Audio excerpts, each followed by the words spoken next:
Hello, my name is Andrew Walker. I work for the Aldingbourne Trust and I work for Powerful Trainers. The Aldingbourne Trust supports people with learning disabilities across the county and helps them to be more independent, and they help me to find work through WorkAid. This is the Trust's social account between 2011 and 2012. We are the first charity in the country to open a field and social account. Pete and Sue will tell you about the year. Hello, I'm Sue Livette and I'm the Managing Director of the Aldingbourne Trust. Hello, I'm Peter Stanley, I'm the General Manager.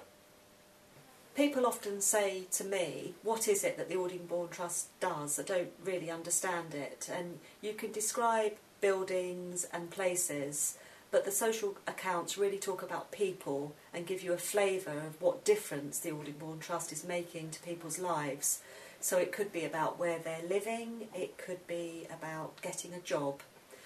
And we found that when we shared the social accounts with a whole range of people, including parents, carers, staff, the clients, the friends of the Aldingbourne Trust, that it gave them more of an insight into the work that we did. I think the lead up into 2011 to 2012 was one of real concern and uncertainty. There have been some decisions that were being made at national and local level which would affect the funding and eligibility of people for services, and there needed to be some thought given to how all that would work. So the clients spent quite a lot of time with staff talking through some of those and how it might affect them, and a lot of staff time and resources was spent around supporting people with their reassessments. Each reassessment was so important in its own right because that could have an impact on each individual. So as well as the practical preparation, there was a lot of emotional and pastoral support that was needed throughout the year. Some major funding came through from the Cabinet Office. It was transition funding. The purpose of it was to help organisations to become less dependent on statutory sources of funding and more resilient. So there were a number of areas that we got involved with because we had that transition funding. One of them was around a lot of activities at the country centre. Yeah, we were able to use some of the transition funding to look at how we're working at ACC and at the Acorn. Up at the Acorn we had some work undertaken around a project to use surplus food that's produced by local growers and producers, to perhaps to see if we could have a new social enterprise using that product, and that's still underway at the moment. Down at the country centre we've extended the open farm into a much more vibrant and varied tourist attraction. We have undertaken some major refurbishment work in the cafe. We have moved a workshop, extended the kitchen area and extended the seating area, and made improvements around the outside for the patio. We have also been successful in taking on a new cafe project in Durban House. Durban House is an office complex run for West Sussex County Council staff in Bognor Regis. For some time their staff canteen had been vacant and not providing a service to the staff based there.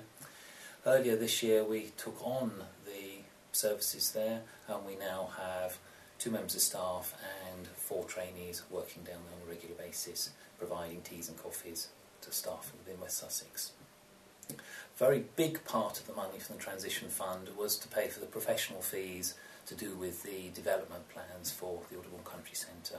We have some very major plans around a new cafe, conference room, improving the visitor attractions, improving the facilities for our clients at the Aldingbourne Country Centre, and that money enabled us to get closer to being able to submit a planning application.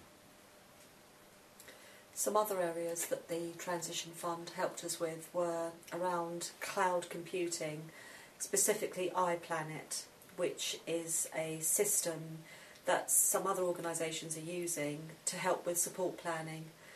So to make it simple, but also to track it in a very transparent way and to share information.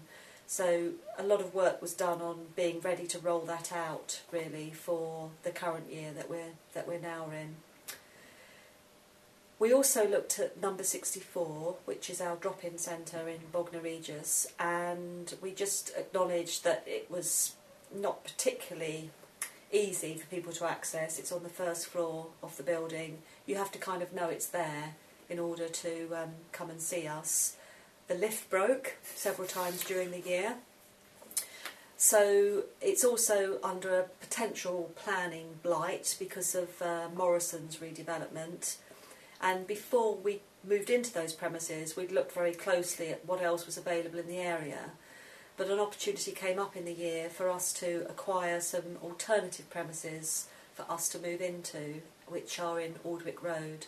And they're going to be much better for the people that we support. It's on the ground floor, it's self-contained, really good transport links, and the transition fund enabled us to pay for the rent on those premises while we get things ready. So that was very positive. We managed to secure a contract to run some preventative services, specifically My Network and My Network Plus, and that's aligned very much to the drop-in service and what we provide down there. It's really enabled lots of people that we support on the outreach team to become more independent and to have more social activities, to spend more time together. And we think that when we move into our new premises in Aldwick Road, that can be built on and developed even more. Another area that we were very, very busy with was we needed to tender for our existing supported living services. The County Council decided to introduce a framework agreement that all providers need to be on in order to continue to provide the services or to go for new business. And it took a lot of work, but I think we were pleased that we managed to go through and review all of our paperwork, our policies, and we put a very strong tender in and were successful, which is great news. We also started the year with some new accreditation. We were successful in being awarded the Matrix standard for the work aid and outreach projects. That is a nationally accredited standard in providing information, advice and guidance. We appointed a new volunteer coordinator, Scott. He joined us through the year and we now have over 70 volunteers working within the Trust. That's been a great success. We also use some of the transition fund money to look at the way staff are working with the clients that we're supporting and how they can use their time more effectively and take more responsibility for their day-to-day actions. One of the lowlights at the end of the year was to do with Phil Ramsey, who was a senior instructor at the Acorn. She passed away very suddenly, and Phil was a great character, very popular, very warm, very passionate and very committed to working with people with learning disabilities and made a big difference, I think, in a lot of people's lives. So that was very sad and unexpected, and people needed quite a bit of support with that.